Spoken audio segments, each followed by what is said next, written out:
Oke, halo semuanya. Bagaimana kabar kalian hari ini? Aman-aman aja kan? Oke, sebelum masuk ke videonya, perkenalkan namaku Randi yang akan menemani kalian selama video ini berjalan. Oke, masuk ke pembahasan. Apa sih Godot Engine itu? Godot Engine adalah sebuah engine open source yang dikembangkan oleh dua orang awalnya. Kemudian setelah berapa tahun berjalan, banyak orang dari komunitas itu mulai ikutlah gabung ke dalam proyek tersebut sampai sebesar sekarang. Oke, Godot Engine ini itu bersifat open source, jadi kalian bebas banget untuk memodifikasi, untuk menjual mungkin, atau menjadikan engine tersebut menjadi aplikasi lain seperti sebuah pixel editor atau atau apa ya, buat ngerigging karakter mungkin. Itu terserah kalian, bebas. Oke, Godot Engine ini ada dua cara untuk menginstalnya. Pertama, kalian bisa menggunakan Steam. Kalian juga bisa menggunakan website. Jadi, ada dua opsi lah. Tapi untuk sekarang, di video ini, aku menggunakan cara install menggunakan website dulu. Oke. Untuk masuk ke websitenya, kalian tinggal ketik aja Godot Engine. Oke, kalian pilih yang atas sendiri, Godot Engine. Dan di sini kalian bisa download yang versi terbaru, yaitu versi 4.4.1. Kalian tinggal klik aja. Oke. Nah, di sini ada dua versi lah dari Godot Engine itu sendiri. Pertama itu ada Godot Engine yang biasa dan ada yang .NET. Bedanya apa sih? Godot Engine yang biasa itu bahasanya hanya bisa menggunakan JavaScript saja. Dan yang .NET itu kalian bisa menggunakan C# di dalam Godot. Jadi bedanya itu doang. Penambahan bahasa pemrograman C# doang sih itu. Oh iya, tadi aku sempat mention JavaScript. Oke, aku bahas langsung di sini aja ya. Jadi JavaScript itu adalah sebuah scripting atau programming language. Itu turunan dari Python. Dan memang dikhususkan untuk engine Godot itu sendiri. Oke, nanti kalian bisa searching lebih lanjut lah apa itu JavaScript, dan nanti pada video berikutnya kita akan lihat bagaimana scripting menggunakan JavaScript. Oke, kita download dulu ya Godot Engine 4.4.1. Terus kita tinggal tunggu. Oke, sudah terdownload. Kita buka aja. Nah, ini aku sebelumnya tadi udah nyoba download sih, tapi nggak apa-apa, kita download lagi. Ini yang versi terbaru. Kalian bisa lihat dulu file ada apa aja. Di sini ada stable win.x, itu yang editornya, Godot Engine-nya sendiri. Dan yang konsol ini, itu konsol buat nampilin debugging. Tuh. Oke, kita ekstrak dulu. Kalian ekstraknya bebas, tidak ada ketentuan khusus. Kan bebas, asal foldernya itu mudah digapai gitu aja. Kita ekstrak dulu. Sumber option, extract file. Aku biasanya sih taruh di desktop biar mudah aja sih, kalau ada apa-apa gitu langsung lihat, oh ini aku mau buka ini. Oke, kita bikin folder baru dulu.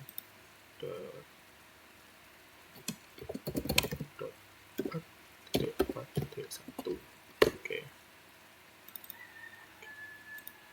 nah kita udah extract. Oke, kita lihat.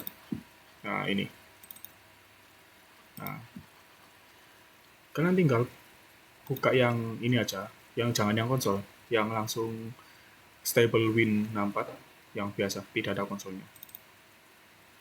Oke, udah buka.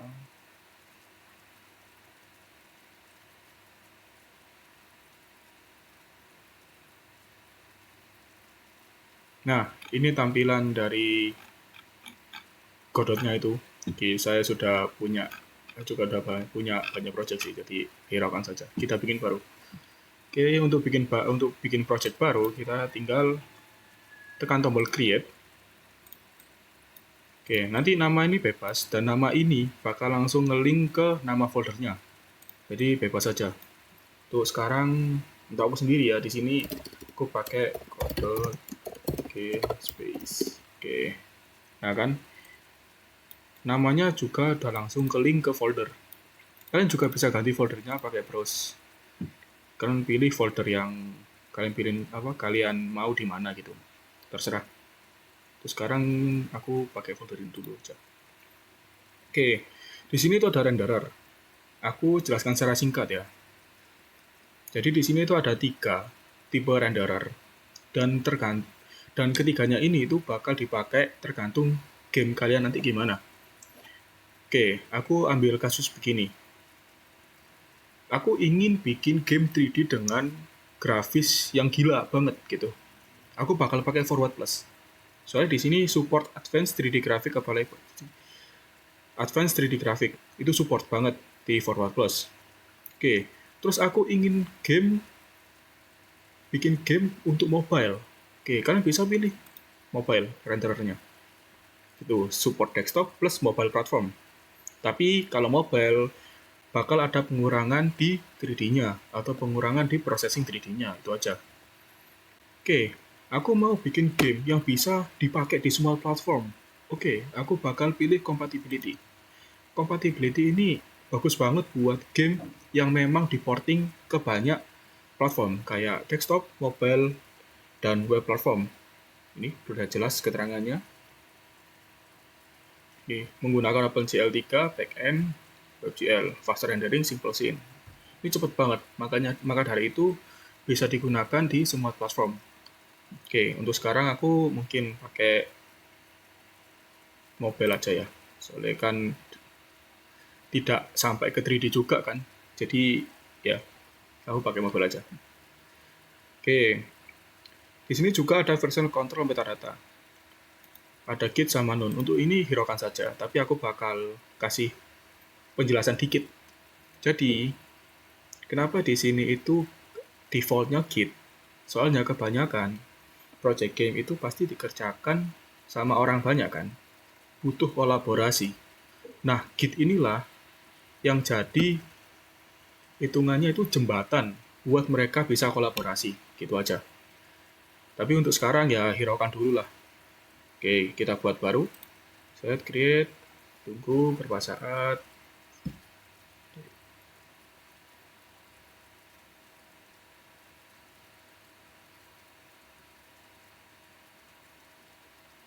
Nah, selamat datang di Godot Engine. Oke, aku akan jelaskan satu-satu ya, karena interface-nya banget. Untung simple sih. Oke. Pertama-tama, yang paling utama di sini itu ada scene tree. Scene, ada tab scene. Jadi di tab scene ini itu kalian nge-build gamenya itu dari sini. Oke. Di Godot sendiri itu ada namanya konsep node dan scene. Nanti akan aku jelaskan lebih lanjut setelah ini. Oke, kita kan bakal pakai game 2D. Jadi kita pakai 2D scene. Nah, kita pakai node 2D dulu. Nah, node ini itu kalian bisa namain sebebas, namun sesuai konteks ya. Jangan sampai kalian namain dunia itu dengan sepatu yang nggak jelas kan. Nah, kayak nama world aja atau level gitu. Level, oke. Nah, di scene tree ini kalian bisa kan di awal-awal pasti kalian disuguhkan dengan pilihan tadi kan.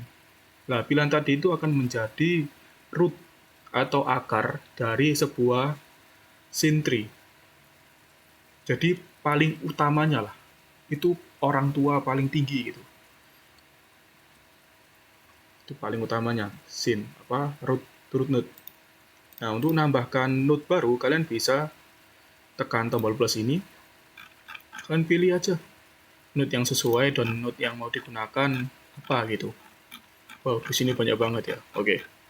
Aku pakai yang simple dulu. Pakai sprite lah. Aku mau masukin sebuah sprite atau sebuah gambar 2D ke dalam gamenya. Oke. Aku cari sprite. Oke, sprite 2D. Nah, sprite 2D ini munculkan, jadi kita memasukkan sprite ke dalam level. Gitu logiknya. Kalau kita save, kita akan nge-save sebuah file yang bernama tscn atau file scene. Nah, kalian bisa tata di sini. Kalau aku sih biasanya pakai scene, dan aku masukin file tscn-nya ke dalam folder scene itu tadi. Oke, sudah. Oke, untuk penjelasan lebih lanjut nanti menunggu di scene dan node. Oke. Sekarang kita lanjut ke import. Nah, import ini itu kita gunakan untuk nge-import ulang aset-aset yang udah kita miliki. Misal, di sini ada aset bawaan dari Godot yaitu icon. Nah, di sini kalian bisa import ulang sesuai dengan kemauan kalian gitu. Kayak kompres modenya itu lossless atau full, tidak ada pengurangan atau lain-lain lah. Untuk sekarang mungkin kalian nggak terlalu pengaruh, tapi nanti kalau memang udah produksi yang besar banget dan butuh performance, mungkin ini bakal pengaruh banget import. Oke, lanjut ke file system. Nah, file system ini itu dimana kita ngatur foldernya. Nah, kayak tadi kita bikin folder scene, itu nanti bakal muncul di file system. Kalian bisa bikin folder apapun di sini. Kalian bisa masuk. Jadi ini hitungannya itu kayak apa ya? Storage utamanya di game gitu. Gitu sih. Gampangnya. Kalian juga bisa atur-atur ini juga. Posisi dock posisinya. Kalau aku sih sukanya di bawah ya. Kayak di bawah ini. Ya, lebih enak. Tapi kalian kalau memang nggak mau di bawah, kalian bisa atur-atur lagi lah. Enaknya gimana gitu. Oke. Terus kita lanjut ke inspektor. Oke. Inspektor ini itu kita biasanya itu buat ngedit node. Jadi setiap node ini itu ada apa ya hitungannya pengaturan-pengaturan atau setting-setting yang harus diatur agar node-nya itu berjalan dengan maksimal gitu. Kayak node sprite 2 di sini. Di sini ada tekstur. Terus ada offset, ada animation, ada region. Oke, tekstur ini fungsinya buat apa? Tekstur ini fungsinya buat kita masukin aset tadi. Ya, ini muncul kan? Gitu. Oke. Setiap node itu pasti bakal berbeda-beda apa di sisi inspektornya. Terus kita lanjut ke node. Di sini sebagai inspektor itu ada node. Nah, di sini tuh di Godot sendiri itu ada namanya sistem signal. Nah, nanti kita bahas lebih lanjut sistem signal bagaimana dan juga ada sistem group. Nah, nanti kita bahas lebih lanjut bagaimana sistem signal dan group ini di video selanjutnya gitu. Oke, di sini ada history. History itu kalian setiap ngelakuin apa di engine itu bakal ke record gitu doang. Oke. Kita save. Terus di sini kan ada 2D, ada 3D, ada script, ada game, ada asset lib. Nah, apa itu? Jadi di what the heck? Okay. Jadi di Godot ini kalian bisa langsung bikin 2D atau 3D itu di dalam satu project yang sama gitu. Kalau kita ambil contoh di Unity. Nah, di Unity itu kalau kita mau bikin project yang spesifik ke 2D, kita pakai package yang 2D. Nah, kalau mau spesifik game yang 3D, kita pakai package yang 3D. Nah, dikira tidak. Semua digabung gitu. Jadi kalian bisa langsung satu project, misal di tengah-tengah, oh nggak cocok sama ini. Kalian bisa langsung switch ke 3D. Itu pun sebaliknya gitu. Oke. Nah, di sini juga ada tab buat ngatur script. Jadi di Godot ini kalian bisa langsung ngoding di dalam engine-nya. Jadi kalian nggak perlu ekstensi kode editor seperti kayak JetBrains Rider atau kayak Visual Studio Code dan lain-lain. Itu kalian nggak perlu. Jadi di engine ini tuh udah disediain kode editornya. Nah, kalau kalian memang pingin pakai pakai apa itu kode editor yang lain, kalian bisa cari-cari gimana caranya nge-linkkan Code Engine ini ke kode editor. Itu aja. Tapi untuk sekarang kalian pasti bakal kebanyakan pakai editor di kodenya langsung sih. Oke, di game. Nah, game ini itu kita bisa ngelihat saat gamenya itu jalan gitu. Gitu sih. Kayak kebanyakan engine gitulah. Jadi langsung embed ke dalam engine-nya, nggak ada pop-up window yang keluar. Tapi dulu Godot Engine itu apa ya hitungannya, nggak ada embed running kayak gini. Ini fitur baru sih dan membantu banget jujur. Jadi manfaatkan dengan baik fitur ini. Oke, itu untuk penjelasan interface-nya. Oh ya, lupa satu lagi. Di sini ada scene, ada project, debug, editor, dan help. Singkat saja, scene ini buat ngatur gimana kita nambahin scene, terus ngatur-ngatur scene lah. Nah, project ini kita ngatur project kita. Project kita mau diatur kayak gimana gitu. Ini settingan project. Debug ini nanti kayak kita mau ngejalanin gamenya dan kita mau tahu, oh ini sistem jalan atau tidak, kita pakai debug ini. Contohnya visible collision shape. Jadi visible collision shape itu buat nampilin collision shape. Buat nampilin collision dari objek yang diberikan collision gitu. Itu doang sih, simple. Editor ini kita ngatur editornya gimana. Help nanti kita dapat help ya. Normalnya engine lah pasti ada buat bantuin kita gunain gitu. Oke, kita move dulu ke konsep scene dan node. Kita pakai paint aja ya. Oke. Kita pakai paint. Wow. Oke, udah bisa kecoret. Jadi di Godot kan tadi ada yang namanya scene dan node. Nah, scene, aduh jelek banget. Ya, scene dan node. Tuh. Kalian bayangin ada sebuah kotak. Di dalam kotak itu ada komponen-komponen yang saling berhubungan untuk ngatur kotak ini. Kayak kotak ini tuh mau kita gunakan untuk apa ya? Menjalankan sebuah roda gitu. Nah, di dalam kotak ini ada komponen-komponen yang mendukung geraknya roda gitu. Itu. Kalian bayangin dulu sih.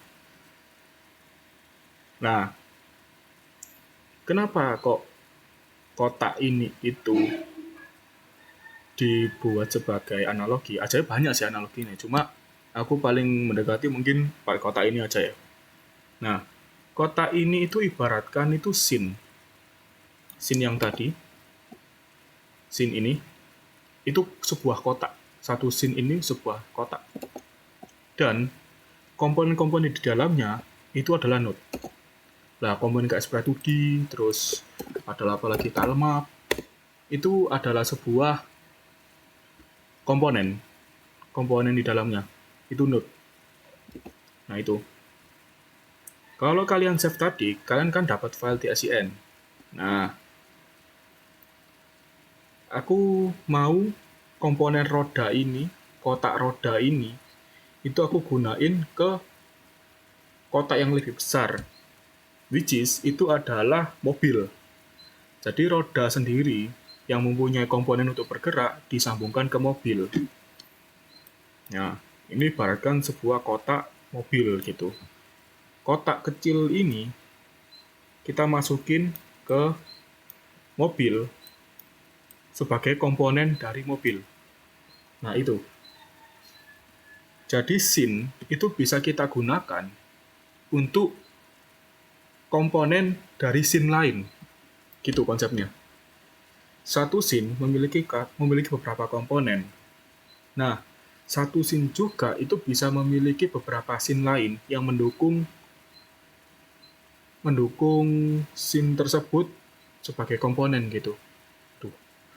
Semoga aku nggak bingungin ya. Nanti kalau bingungin kalian nanti bisa tanya-tanya aku lagi. Gitu. Itu sih. Jadi intinya itu pretelan-pretelan kecil dijadiin satu, digunain di sesuatu yang besar. Itu konsepnya. Secara gampangnya gitu. Oke, kita lanjut ke engine lagi. Kita langsung apa ya? Tunjukkanlah bagaimana konsep scene dan node itu tadi.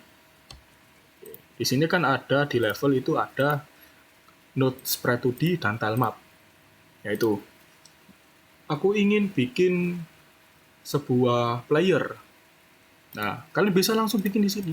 Tapi kan player kan bakal digunakan di setiap level kan. Setiap level kan hitungannya berbeda-beda scene. Itu, maka kita akan gunakan scene terpisah khusus untuk player. Untuk cara nambah scene, kita tinggal tekan tambah, terus kita pilih nih node yang kita gunakan untuk player. Nah, di Godot sendiri itu ada namanya karakter body. Jadi karakter body ini hitungannya node yang bisa kita kontrol sebagai player gitu. Nah, di sini ada logonya kan, logo kayak orang lari yaitu. Cek aja logonya. Kalau memang itu logo orang lari, itu berarti karakter body gitu, yang bisa digerakkan. Oke. Terus di sini karakter body itu kita juga bisa namain sih, tapi player aja ya. Player. Nah, di sini ada warning. Kita baca. This node has no shape, so it can collider or interact with other object. Jadi node karakter body ini itu butuh node lain sebagai komponennya. Tuh. Node lain itu di sini harus sesuatu yang bisa ngecek collider, yang ngecek collider antara dua objek. Di sini bisa pakai collision shape. Collision shape. Nah, kalian bisa tambahkan di sini collision shape gitu. Kalau ada shortcutnya sih, shortcutnya ini Ctrl A aja langsung ke Ctrl A gitu langsung keluar. Oke, collision shape. Nah, collision shape ini juga ada warning juga. Kita baca lagi. Oh, shape must be provide a collision shape to function. Please create a shape for resort 8. Oke. Udah ada warning, terus kita pindah ke inspektor. Nah, di sini nih ada namanya itu shape. Jadi collision shape ini butuh shape agar bisa ngedeteksi colliding. Di sini ada pilihan banyak, tapi aku gunakan itu yang rectangle aja. Nah, ini udah keluar kan? Nah, ini collision shape. Udah keluar collisionnya, terus kita save. Kita save itu ke sini aja apa? Save player shape. Oke. Loh, tapi kan di sini kok kosongan ya. Kita tambahin lagi visualnya. Kita tambahin tekstur pakai sprite 2D aja. Sprite 2D. Nah, sprite 2D ini butuh yang namanya tekstur. Maka kita ambil lagi dari sini. Nah, kita geser, tarik. Nah, ini udah keluar. Loh, tadi collision shape-nya kok ketutupan? Ya, soalnya semakin ke bawah, maka orderingnya itu semakin tinggi. Anggapannya ini tuh 0, ini tuh 1. Kalau memang collision shape itu mau kelihatan, kita tarik aja ke bawah menjadi 1. Nah, ini udah muncul kan? Nah, kita sesuaiin aja. Shred. Nah, spread udah ketutupan sama collider atau collision. Kita save. Nah, di sini ada dua scene kan. Nah, logiknya player kan bagian dari level. Maka dari itu kita masukin scene player ke dalam level. Untuk masukin scene, kita pilih dulu node apa yang bakal menampung sebagai komponennya gitu. Dia aku pakai level karena root node-nya. Terus aku tekan ini, instantiate child scene. Aku tekan, terus kita pilih scene apa yang tadi kita inginkan untuk masuk gitu. Kita pakai player. Nah, udah muncul player. Player kita gerakkan, kita pindah lah ini. Player. Terus sekarang masih kosong karena memang belum ada script-nya. Oke. Terus di sini ada di node yang bersin atau di node yang awalnya itu sin. Kita bisa cek di sini, open in editor. Oke, kalau kita klik, kita akan dibawa langsung ke sin-nya gitu. Itu sih. Kita coba run ya. Oke. Coba run. Human scene has been defined, select one. Ya, aku ingin menggunakan scene level itu sebagai main scene atau scene yang pertama kali di run saat gamenya terbuka. Kita select current, select ini aja. Nah, kita jalankan. Nah, itu udah keluar. Nah, ini player dan ini itu sprite 2D. Tuh. Nah, itu saja sih pengenalan dari Godot Engine. Jika ada salah-salah kata atau kekurangan dalam menjelaskan, saya mohon maaf. Oke, terima kasih lagi dan sampai jumpa di video berikutnya.